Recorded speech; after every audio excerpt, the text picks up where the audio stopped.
The man who had been promised to me since childhood found fault with me in every way for the sake of another woman, yet refused to let me go when I sought to break our engagement. Only when our wedding day drew near did he finally tell me he could not marry me. I harbor great ambitions, he said. My wife cannot be someone like you who offers me no assistance whatsoever.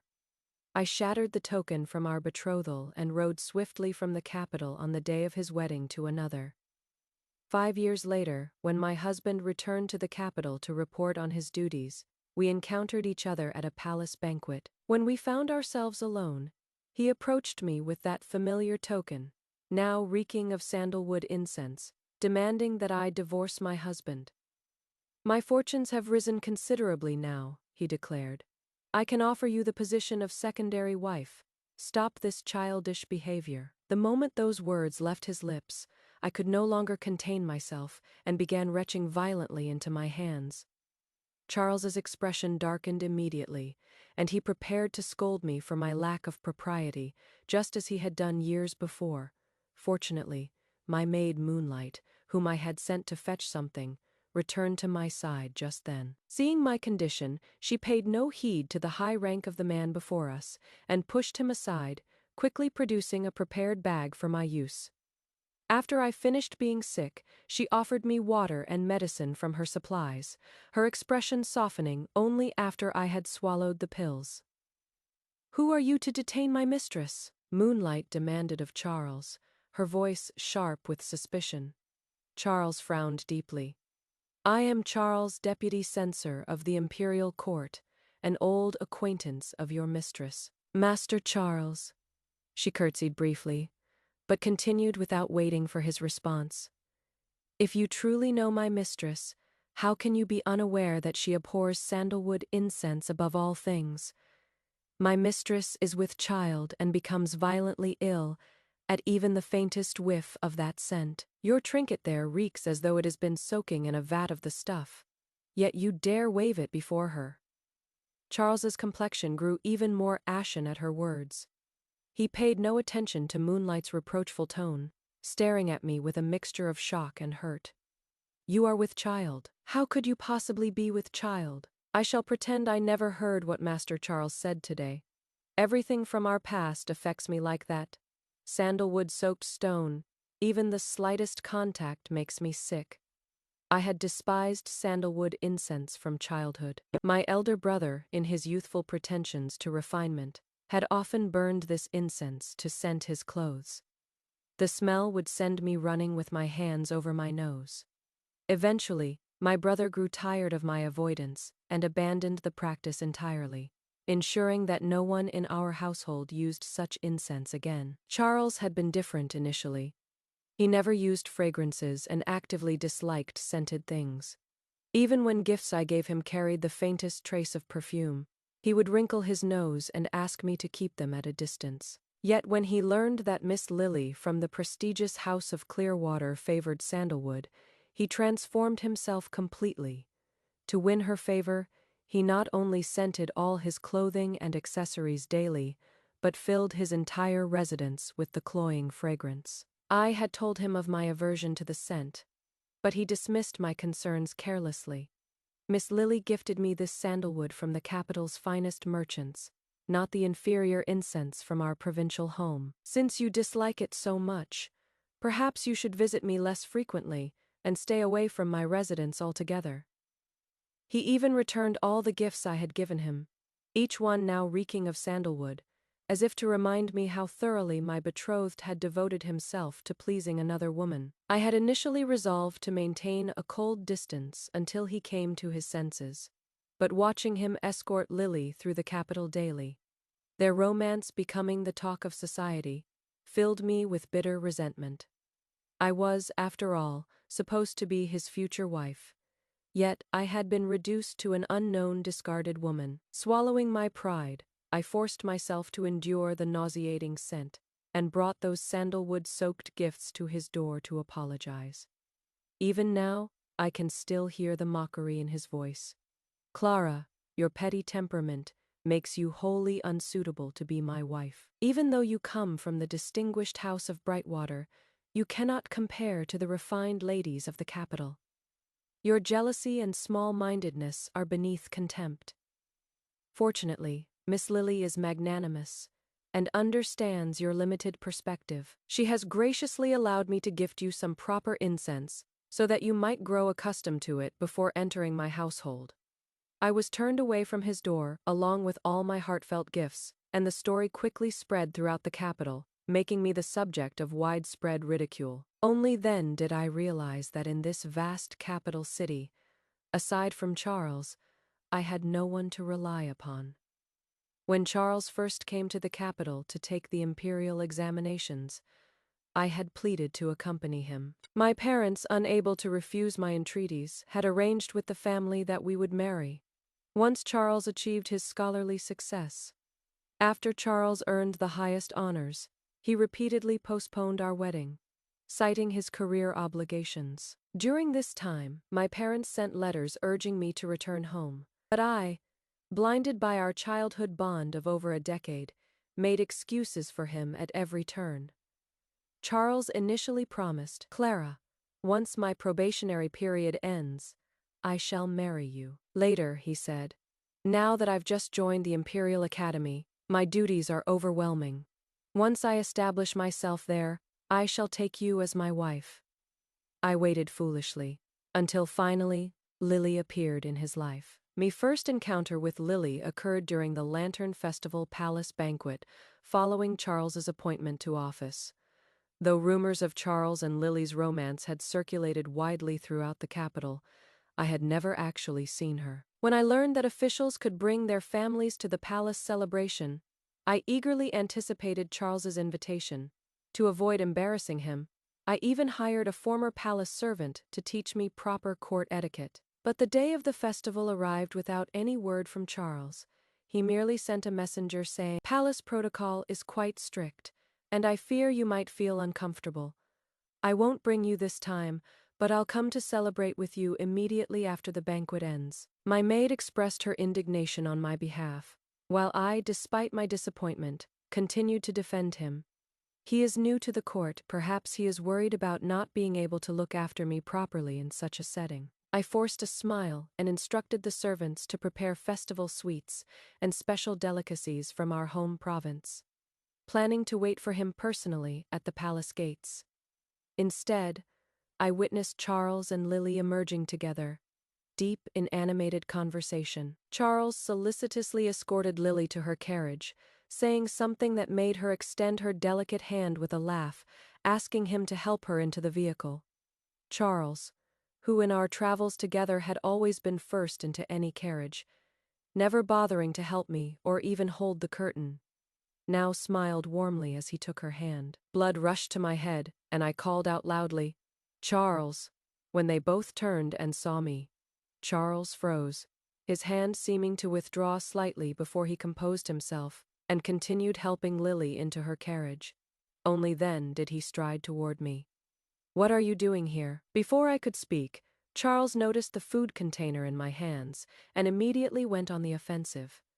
"Carrying such common fare where my colleagues might see. They'll think I am a man ruled by base appetites." I didn't respond to his accusation, asking instead with hurt in my voice, "If you wouldn't bring me to the palace, why did you take her?" Seeing the tears beginning to form in my eyes, Charles showed a flicker of discomfort before explaining, "Miss Lily's status allows her palace access without my assistance. We merely happened to leave at the same time." When I remained unconvinced, he grew stern and lectured me. "Clara, this is not our provincial home. Your jealous nature would only embarrass me in court. You have no tolerance for others now. How could you possibly serve as the proper mistress of a household? How could you manage family affairs for me in the capital?" Hearing him use this familiar refrain to suppress me, I retorted sharply, "Since Master Charles holds me in such low regard, perhaps we should inform both our families immediately that we should part ways and seek other matches." The tension stretched between us as we stared at each other, until Charles finally seemed to concede defeat. "Clara, I was wrong." He took my hand and said, "Since taking office, I've been cautious at every step, terrified of making any mistakes. You are the person closest to me in this capital, and I take out the accumulated pressures of these days on you, precisely because I know you will forgive me.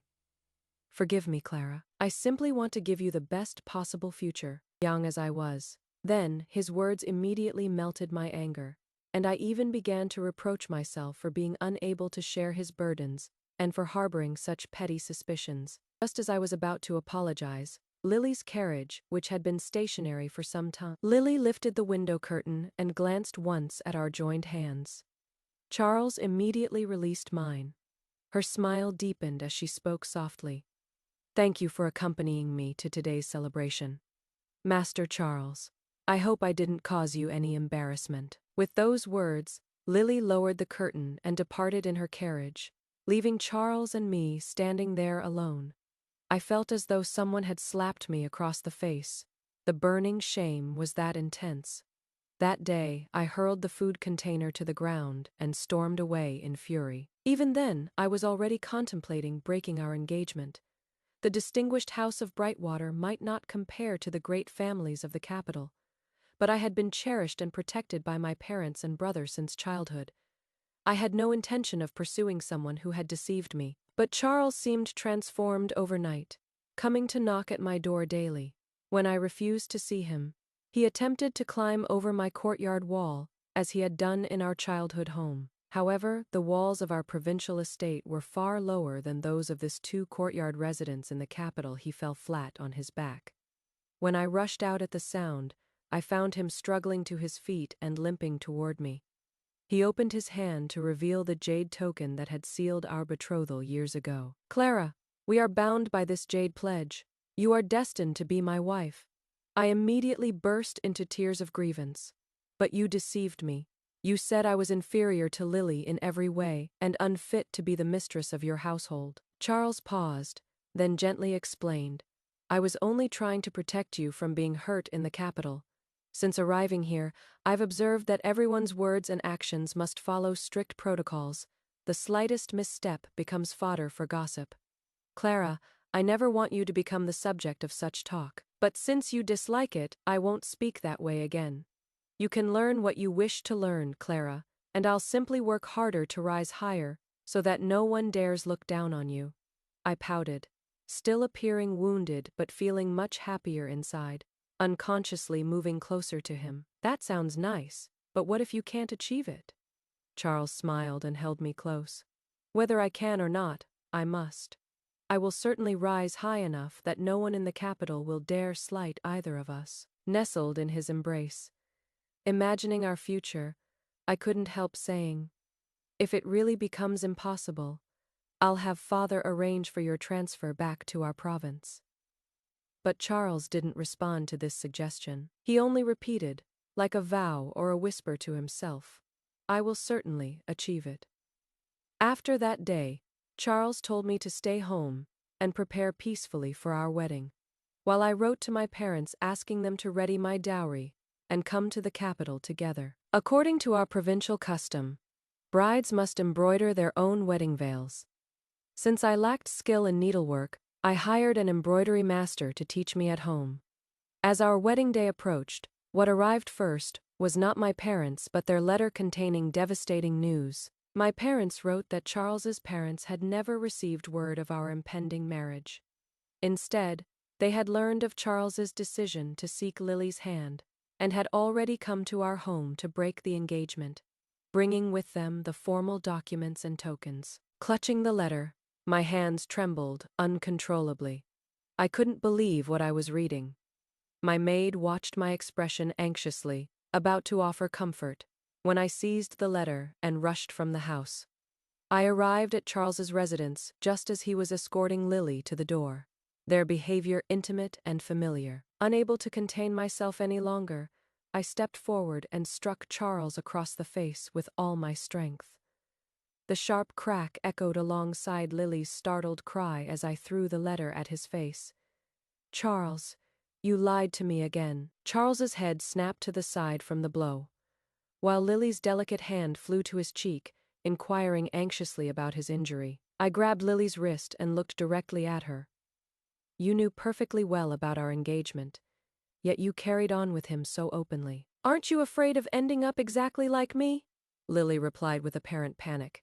I don't know what you mean, miss. My family's reputation cannot be destroyed by a few careless words. By deliberately mentioning her family's status, Lily prompted Charles to immediately push me away and separate us. Enough, Clara! He shouted harshly. I harbor great ambitions. My wife cannot be someone like you who offers me no assistance whatsoever. Give up this foolish hope. With that, he pulled Lily back into the house and shut the door, ignoring my continued pounding and pleas. The incident quickly became the talk of the town, and through Lily's family's influence, what should have been seen as Charles's betrayal was instead presented as my desperate pursuit of a man based on childhood attachment. The day that was supposed to be our wedding became Charles and Lily's celebration instead. As the bridal procession passed my door, I smashed the jade token to pieces in full view of Charles, in his red wedding robes atop his white horse. What lies between us, I declared, is now like this jade. Charles paid me no attention, simply directing the procession to continue forward. Heartbroken and disillusioned, I packed my belongings and left the capital that very night on horseback. I returned first to our provincial home, where I wept properly in my parents' arms. The family had already relocated from our province, and news of my broken engagement had spread there as well. Though the House of Brightwater was a prominent local family and my parents weren't concerned for themselves, I couldn't remain long for the sake of my other unmarried female relatives' reputations. Now free from the constraints of engagement, I felt as though the world had opened before me. I packed my belongings and began traveling extensively. Perhaps it was witnessing the vastness of mountains, rivers, and lakes that gradually broadened my perspective, and I finally emerged from past humiliations when I saw the endless yellow sands stretching across the western frontier. It was in that western region that I met my husband, Lord Marcus. He was heir to the great western house and military governor of the frontier, and he saved my life from bandits. Learning of my background, he initially treated me as an honored guest, but having been rescued by him, I found myself filled with admiration for this man. I pestered him to tell me about the western lands, and he patiently accompanied me through every city in the territory. Beyond the endless yellow sands, the West offered exotic cultures brought by foreign merchants. The freedom and wildness I found there felt liberating. Seeing the vastness of heaven and earth, I no longer dwelt on past grievances. My relationship with Lord Marcus deepened through our daily companionship. Knowing that I had been ill-used before, he would take me to foreign taverns to hear music and watch exotic dancers perform, hoping to cheer me. Though this normally proper and somewhat stiff gentleman would blush to his ears, he endured entire evenings for my sake. Later, perhaps fearing I might become homesick or leave the Western Territory, he would seek out novelties from distant lands for me. The West trades with many foreign peoples, he would say. I can find you anything your heart desires. The West also has exotic dancers found nowhere else. Won't you consider staying here? Lord Marcus didn't deceive me. The West truly was wonderful, and Lord Marcus himself was wonderful. But I still returned to our province, this time to await his formal proposal. Later I married Lord Marcus, and this time no one questioned my worthiness as a wife. Nor was I confined to the walls of a single courtyard. In the 3rd year of our marriage, I conceived, and Lord Marcus, who already protected me like the apple of his eye, became even more attentive, taking me everywhere he went, particularly when he heard that the palace physicians were skilled in prenatal care. He brought me along when he returned to the capital to report on his duties. I had been mentally prepared for the possibility of encountering Charles again, but clearly, my preparations were insufficient. I never imagined that after all these years, Charles would still engage in such self-deception. He obviously refused to believe that I had truly given up on him. At the palace banquet, he spotted me first, his face showing a flash of delight followed immediately by reproach. Before I could process what he meant, the Emperor summoned Lord Marcus and me forward. When the Emperor learned I was Lord Marcus's wife, the sound of a wine cup shattering came from somewhere in the hall. The emperor glanced at Charles, who immediately bowed in apology. His gaze never left me after that. Lord Marcus clearly sensed this attention and unobtrusively drew me into his protective embrace. Later, when I felt unwell and stepped outside for fresh air, I never expected Charles to follow me out of the banquet hall. While I had sent Moonlight to fetch water and medicine, he seized his chance to confront me, opening with his familiar accusations. "Clara, your manners have grown even worse. Even if you are angry with me, you shouldn't have resorted to marrying someone else. This damages your own reputation. How can I offer you the position of secondary wife now?" Before I could recover from my shock, the sandalwood scent emanating from Charles made me violently nauseous. Seeing my distress, he seemed to consider it some great concession on his part, as he continued. "Very well. I wronged you years ago. If you divorce Lord Marcus quickly, I'll find a way to provide you with a new identity. My fortunes have risen considerably. Now I can offer you the position of secondary wife. Stop this childish behavior." He spoke with insufferable arrogance, arranging my life as though bestowing charity, until I hurled the jade token into the pond, and he finally seemed to awaken from his delusion. Paid him no further attention, returning with Moonlight to sit beside Lord Marcus, and telling him everything that had transpired. Lord Marcus, who rarely showed his emotions, merely grew cold and drank several more cups of wine, though his hand holding mine tightened considerably. When Charles returned to the hall with unsteady steps, Lord Marcus positioned himself even more protectively around me. Noticing this, the emperor teased. In previous years, Lord Marcus never brought his wife to the capital, and now that he has finally brought her, he guards her so jealously. What is this? Afraid someone will steal her away? Lord Marcus glanced at the pale-faced Charles before bowing respectfully. "Your Majesty may not know my wife was hard won, and I treasure her accordingly." Marcus, being naturally reserved, delivered even romantic words with the solemnity of discussing military strategy, prompting laughter from the assembled courtiers. Only Charles's expression grew increasingly grim. Lily sat beside him, having noticed me early in the evening. She remained as radiant and beautiful as she had been 5 years ago, and when our eyes met, she wore the same perpetual smile. I recalled how 5 years earlier, upon learning of her engagement to Charles, I had sought her out privately.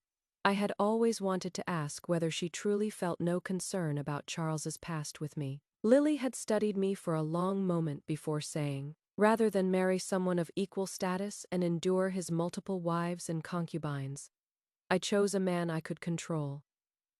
My marriage was never my own decision anyway. I am sorry about what happened to you. Hate me if you must." I hadn't expected such an answer. Remembering Charles's hunger for advancement, I found myself offering an cryptic warning. "How can you be so certain that Charles will always remain under your control?" Lily replied calmly. "Then I'll simply accept my misfortune.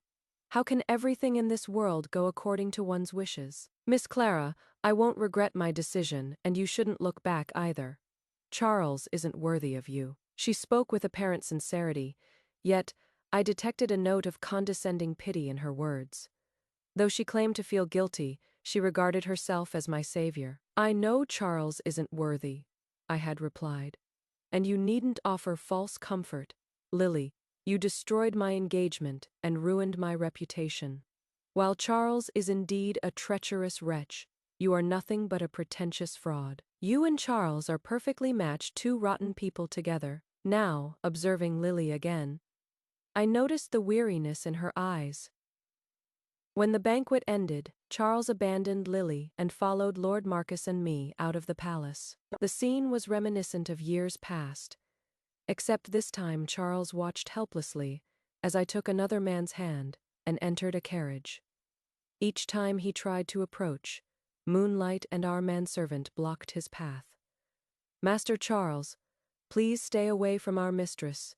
She detests your scent most of all." Moonlight's words seemed to strike Charles in some vulnerable place, and he suddenly turned and rushed back into the palace like a madman. He collided with numerous colleagues along the way, and knocked Lily to the ground, without stopping to help her. Lily sat collapsed at the palace gates, while officials whispered among themselves nearby.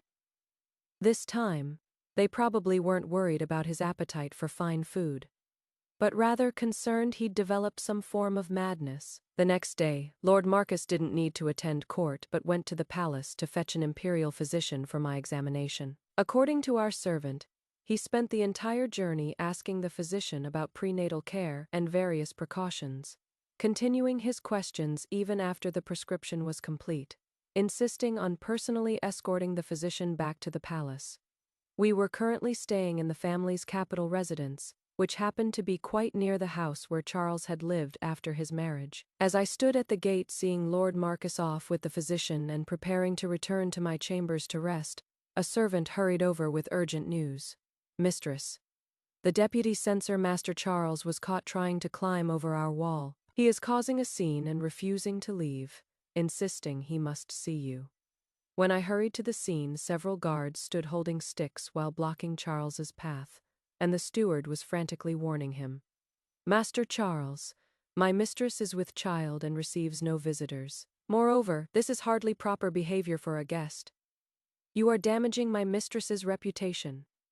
Leave now, or we'll have to report this to the authorities. Charles stood soaking wet, but remained silent until he saw me. Then he smiled and held up the jade token I had thrown away the night before like some precious offering. Clara, look, I've repaired the jade, and now neither it nor I carry any scent. Please forgive me. Having been unable to see clearly in the dark the night before, I now realized this was actually the very token I had shattered in the street years ago. The crack had been mended with gold inlay, making it more ornate than the original, yet it would never again be the same piece of jade.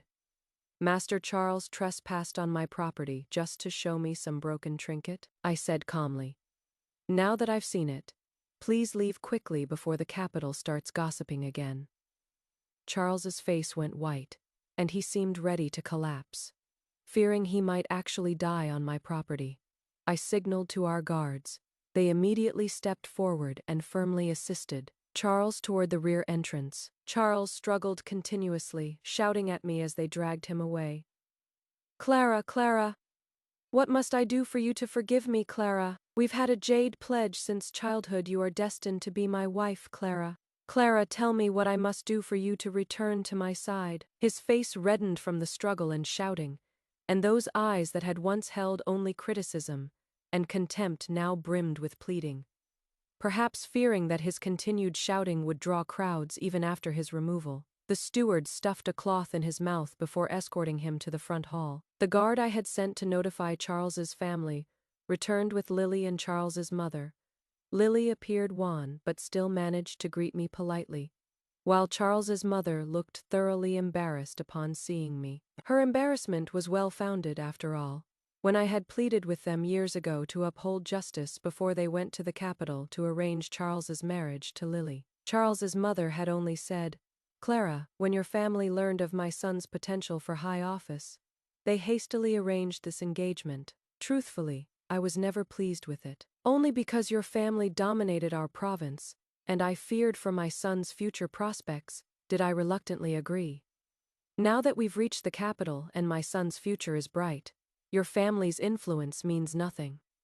Clara, you are a dear child, and people must climb higher just as water flows downhill, surely. You understand this principle. At most, once Miss Lily bears a child or two, I could arrange for you to enter as a concubine.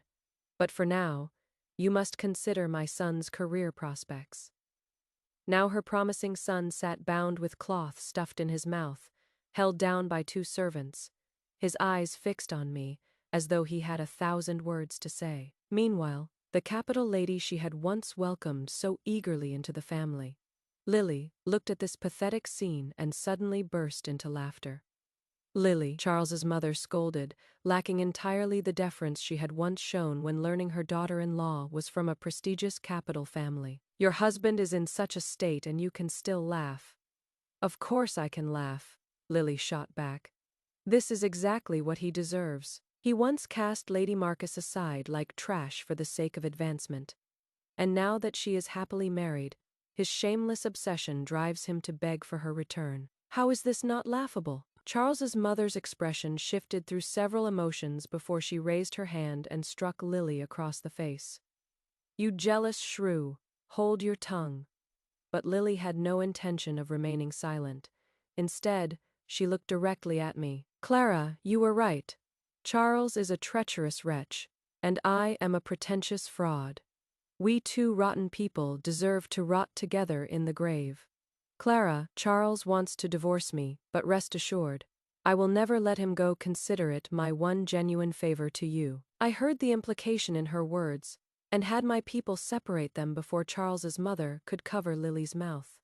What do you mean? Speak plainly. Only then did Lily reveal that after Charles had jumped into the water to retrieve the jade token the previous night, he had petitioned the emperor for divorce, claiming that Lily had deliberately seduced him and caused him to abandon his original engagement. Lily had already been pregnant when I first met her, though not with Charles's child.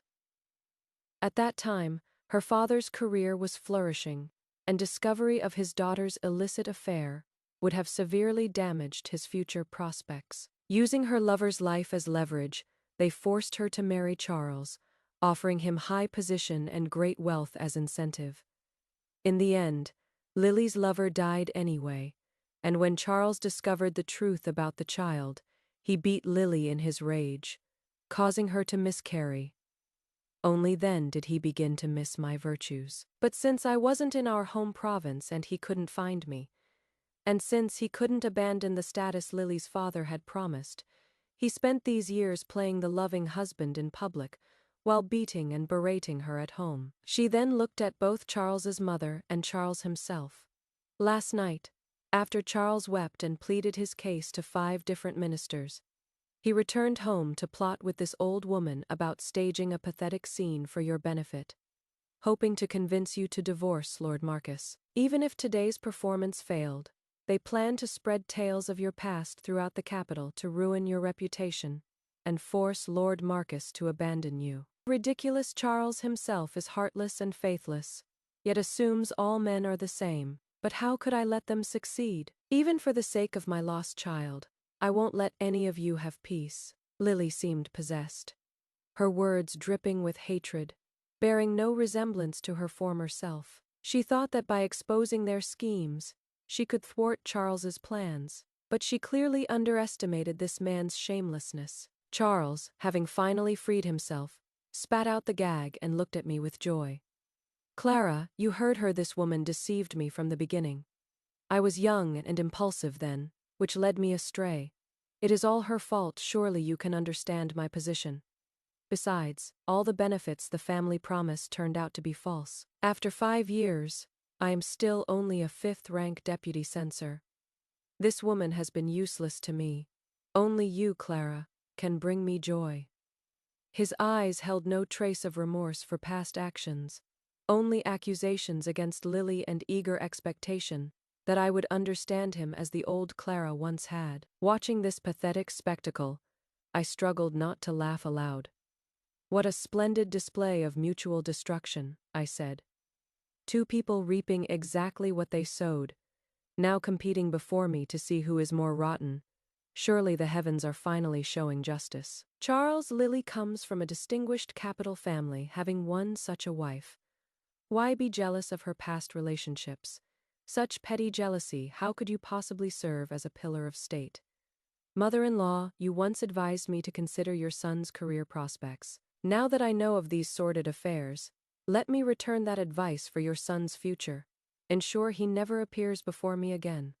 According to imperial law, a husband who beats his wife faces severe punishment. Watching their faces darken at my words, I finally turned to Lily. As for you, as you said yourself, how can everything in this world go according to one's wishes? You chose your path, and even with regrets, you must see it through. With that, the doorman escorted all 3 away, and I finally laughed with genuine satisfaction. For the sake of our unborn child, Lord Marcus had requested imperial permission for us to remain in the capital until the baby's first birthday. After that day, whether Charles had been truly stung by my words or his mother feared, I might actually report them to the authorities and damage her son's career.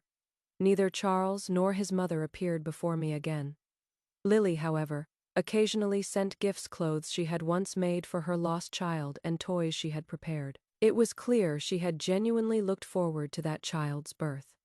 I hardly knew whether to call it fate's cruel jest or karmic justice.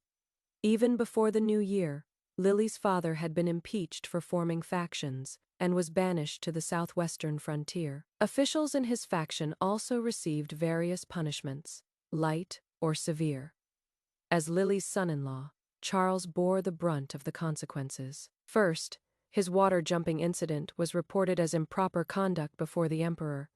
Then his past betrayal and remarriage was exposed, causing his reputation to plummet overnight. Charles was now not even a fifth-rank deputy censor, but merely a sixth-rank assistant in the imperial stables. Though it dealt with livestock, it remained the capital posting he so desperately craved. I had worried that the exposure of our broken engagement might implicate me, but fortunately, Lord Marcus intervened diplomatically. Though everyone knew from Charles's jade retrieving incident who the original fiancé had been, no one mentioned my name directly. Instead, the emperor, seeking to placate Lord Marcus and me, bestowed numerous valuable gifts.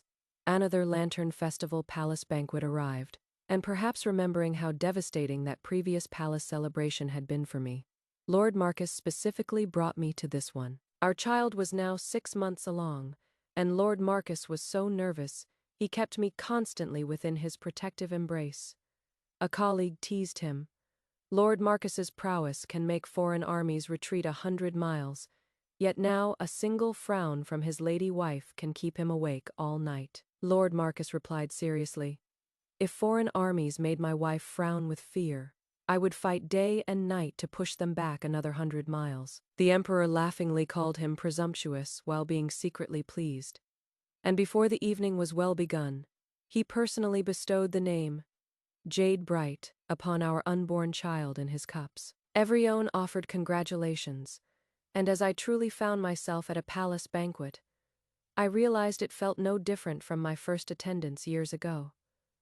Perhaps what I had yearned for then wasn't really the palace banquet itself, but simply the dream of standing hand in hand with my beloved before others. Charles and Lily also attended, and with Lily's father fallen and his own career prospects dim, any further scandals would destroy his chances entirely. Though they undoubtedly wished each other dead, Charles had to maintain the pretense of marital harmony in public. But Lily clearly had other plans. Halfway through the banquet, appearing intoxicated, she suddenly stood and embraced the 2-year-old grandson of the Minister of Rights. My child," she murmured, tears falling instantly, terrifying the bewildered toddler. Then, as if possessed, she tried to flee the hall with the child in her arms. When guards intervened, she screamed, "Release me! Let me go! If I don't leave now, Charles will kill my child too." The hall erupted in shocked whispers as I exchanged glances with Lord Marcus, then looked toward the emperor on his throne. Though his expression appeared stern, his eyes showed no surprise. I understood. Then, with Lily's father fallen, there was no reason his son-in-law should remain in the capital, except that the emperor still wanted information from Charles. Lord Marcus and I told the emperor. Following this thread, connections emerged to Lily's father's hired assassinations and embezzlement. Soon, the already banished former official was sentenced to execution for corruption, while Charles, for his involvement, was condemned along with his family to exile 1,000 miles away. Before their departure, Charles sent word from prison requesting to see me one final time. I declined. There was simply nothing left to say between us. Shortly after, I heard that Lily had fallen gravely ill in prison and also asked specifically to see me. After much deliberation, I decided to grant her this final meeting. Lily was severely ill. The once beautiful and radiant woman had become nearly unrecognizable in just 1 month. "Miss Clara," she called to me, in a voice barely above a whisper, "I wronged you in this life. Now I face my punishment. Are you satisfied?" I pondered for a long moment before finally nodding. "I stopped hating you long ago. The root of what happened years ago wasn't really your doing. Lily's eyes suddenly filled with tears as she reached toward me with tremendous effort. I know you have a kind heart, which is why I can only turn to you. I refuse to have any connection with the families or with Charles, even in death. I buried my child and my beloved in an unmarked grave in the capital's outskirts. When I die, please, bury me with them. I took her hand gently, but couldn't bring myself to agree. I had seen exiled prisoners in the Western Territories, and Lord Marcus had told me that even in death, their bodies must be transported to their places of exile. Perhaps my silence gave Lily her answer. She wept, apologizing to someone, though I couldn't tell to whom. I am sorry. I am sorry. Soon after, I learned that Lily had used all her remaining strength to dash her head against the prison wall. Later, Charles had someone deliver a letter to me. I read only one page aside from accusations against Lily's family and Lily herself. It was filled with pleas for me to save him. He claimed his past opportunism had been motivated by a desire to protect me from suffering in the capital, somehow making it my fault for not understanding his intentions.